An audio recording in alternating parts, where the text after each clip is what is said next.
Hello and welcome to Eyewitness Report. I am Yomi Otaigbe. The proposed construction of Ijeododo Road, which is expected to connect communities in Igodo-Ikotu Local Council Development Area and Ojo Local Government Area of Lagos State, suffers another setback as stakeholders' meeting ends in deadlock. Also on the program, an unscheduled Sunday morning visit by the Lagos State Task Force on Environment to the Ladipo area of the state results in the demolition of shanties and shops illegally built along the Oshodi-Apapa Expressway. We'll bring you the details in a moment. It was supposed to be a meeting to iron out issues causing the delay in the construction of Ijeododo Road, which would connect two major areas to the 10-lane Lagos-Badagry Expressway. But the meeting between the Lagos State government and some stakeholders in Igodo, Ikotu, and Ojo areas ended in a deadlock. Why? Some residents whose properties lie on the path to the proposed project turned down government's offers to be compensated for the planned removal of the properties. Eyewitness Report traces the developments leading to the meeting. Ijeododo and Ijagemo communities are among a few that lack critical infrastructure like good road ever since they became habitable.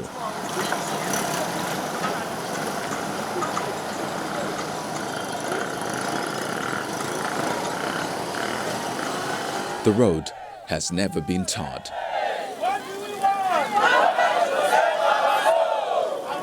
The news that the state government has approved the construction of a road to link Ijeododo to Abule Ado communities in Igodo-Ikotu and Iba local council development areas to the 10-lane Lagos-Badagry Expressway should be a cheering one, considering how difficult it is to enter the communities.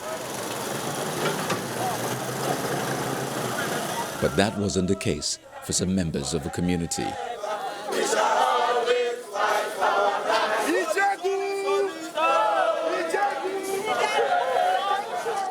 Their worries started in January 2020, when the state government announced plans to commence the construction of a 19.39-kilometer road to ease their troubles. Shortly after, some representatives of a government agency, which they say they could not identify, visited the area and marked hundreds of houses and other structures, indicating that they are due for demolition to allow for the road construction.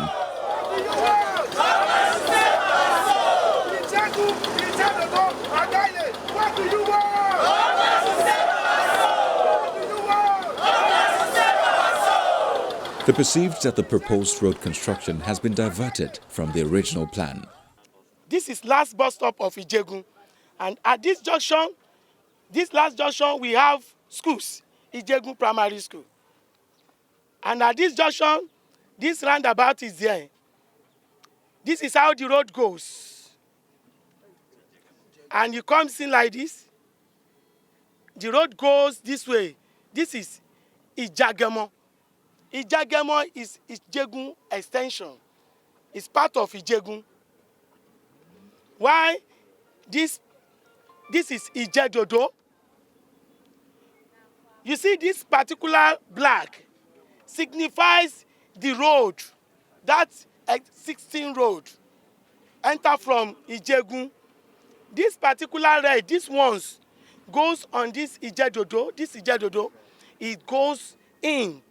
The main road itself pass through Ijeododo. And if you come down here, you will see this red signal sign shows the main and major roads. This place is not a road. So now, this is the road. This black is the pipeline. It belongs to the federal government. And from the NNPC, they have taken their 50 left, 50 right. And if you look at the buildings, they have stayed away from the roads. The NNPC has never allowed them to construct anything on their corridor. Now, the government now come and marked all these buildings, even this church, unknown persons. This property was marked from Ijegun down to Ijeododo. The new mapped route for the project is the pipeline path, which is a reason more houses must give way. On the other hand, They say the red line on the plan, which indicates the original location for the road, is behind, and it's common knowledge that this is the original path for the road. Despite this seeming common knowledge in the area, a new construction can be seen springing up in the path which the residents say is the original route for linking Ijegun, Ijedodo, and Abule-Ado. Many of the residents say they have gone through the process of authenticating their ownership and show certificate of occupancy, survey plan, and other documents to prove this. I have my survey plan, which I obtained. You see, this is the survey plan. This is the survey plan from Johnson and Adeniyi, architect, surveyor, and Lancet. I took it date 2022, 1992. This is the survey. The lawmaker representing Ojo Constituency 1 in Lagos State House of Assembly says he has been engaging all parties over the plan to demolish houses for the road construction. We went round the whole nooks and crannies of Ijegun, Ijegemo, Ijeododo just to look at the network. They did presentation. We saw the presentation. We went back again to see if they can realign and see where the road network will pass. All the villagers, all the communities, they follow suit, and all of us look at this together. During their presentation, we see that there is going to be amendments. The government, the ministry now send the contractors that did the design or whatever, they send them down. Physical planning went, and the problem we now have is the problem of the pipeline. Because you can attest to it, if you have been there, that there are pipelines. And to make sure that what happened in Abule-Ado, Abule-Osun does not repeat itself, we bring in the NNPC for them to tell us where the pipeline actually is. And they have to have right of way so that it will not be very close to the pipeline. And to the best of my knowledge, he said they are going to take about 20 meters away before the government can now start constructing the road. Definitely, when this one happened, it will change the course from the old design to the new one. In a renewed effort to further convince the people, a stakeholders meeting is called. But what was supposed to be a peaceful gathering turned out this way.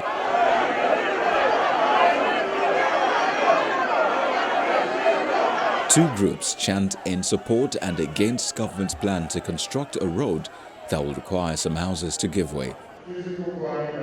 However, the whole offers an atmosphere for dialogue. The consultants for the project, Engineer Camille Olalekon, and the Special Advisor to the Governor on Works and Infrastructure, Engineer Ramide Adeyoye, explains the technicalities involved and what necessitated the change from the original plan. The right of way that we'll be using will be 33 meters. The affected structures that we've counted enumerated because physical planning and lands are gone. The affected structures will now be 205 as against what we had before that was 338. So we have a reduction of about 135 meters. The compensation that we'll pay, given the kind of structures that are affected now, is not in the quantum of what it was before. The road alignments. For a highway, when you design a highway, there are criteria, there are laid down criteria when you design a highway. Principally, one of them will be your sight distance, your passing sight distance, your minimum sight distance. So you're not just so that at the end of the day, when you finish the road, you're not having accidents. It's not as if it's on a curve, dangerous curves. So that alignment working through it, that's what it is. It's straight. Everybody knows the pipeline road. You can actually drive through it. The safety, people have talked about safety. The highway will serve as a buffer to the pipeline. NNPC has clearly said, we are not going to compromise. Given what has happened in Abule-Ado, you must observe this 15-meter setback. Project delivery is shorter. When I don't have a bridge to do in the first instance and it's just road, it's easier to construct. Going through Olaleye, walking through Olaleye, like I said earlier, you would go, because you are going on a bend or a curve, the purple line. If I go on straight and I go on a curve and I bend and bend and bend and bend, it's not 3.5 kilometers, it is 4.5 kilometers. It costs government more money. Exactly, it's 1 kilometer longer, you'll be spending another 4 billion naira extra, just because you have to do that bend. The total length of the road, from if we follow the first option, which is Olaleye Road, through Govt, through the Swarm to Lagos-Badagry Express Junction, is about 8.6 kilometers. And it has a depth on pipe bridge of 3.2 kilometers. The second option, which is the pipeline, is the one in the brown color. That one takes us to the Swarm at a location of about 3.5 kilometers from the fire junction. And the length of the bridge then was 1.5 kilometers. So in terms of cost, in terms of the economics of the project, we realize that the 3.2 kilometers is going to be enormous in terms of cost. And in terms of even paying compensation for buildings that will be affected by the road right of way acquisition. So we now narrow down to the pipeline option. The Commissioner for Physical Planning and Urban Development, Mr. Idris Salako, says the road is critical to connectivity and socio-economic development of the state and a positive step taken by the state government towards inclusive development. The development we are talking of, there are several communities, over 1,001 communities in the state as of today that are asking for this development. We get letters, we get representations every other day that do this road, bring this infrastructure to our communities. So why would we want to say no to such a project in our community? For us, and the need for that project to come in, the interconnectivity, the access it will grant to all of us, and our unborn children, the future of our lands, it should be paramount. Why don't we support this government? Why don't we support Mr. Governor, Mr. Babajide, who is looking inwards and saying all those communities within that connects each other, let's give them something worthwhile. And let's show that there is a government in place that thinks about them. And more appeal for affected landlords to accept the offer of compensation from the state government. On the master plan as a house, we've looked at it. I was there personally on the 7th of October last year. On our findings, which a lot of things happened, and we see the other road ourselves, we saw it and we see what happened there. But we just appeal to you, if you look at it very well, from the initial 10 lane to 6, and we said it to the last meeting we had together, we said you will be compensated.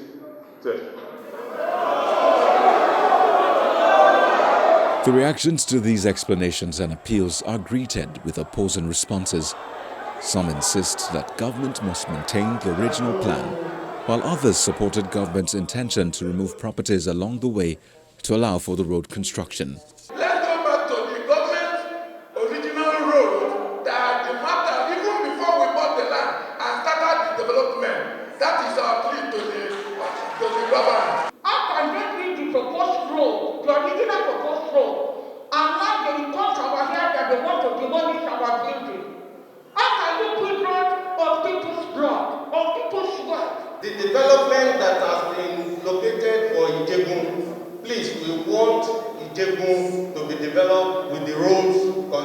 to make it clear to every one of us that our decision to support the government in the construction of the road is resolute.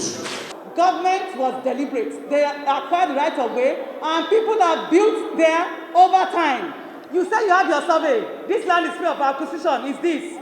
Did you obtain land information, gazetted land information that shows you coordinates? What government has acquired over time is not what a surveyor, what a private surveyor has given you.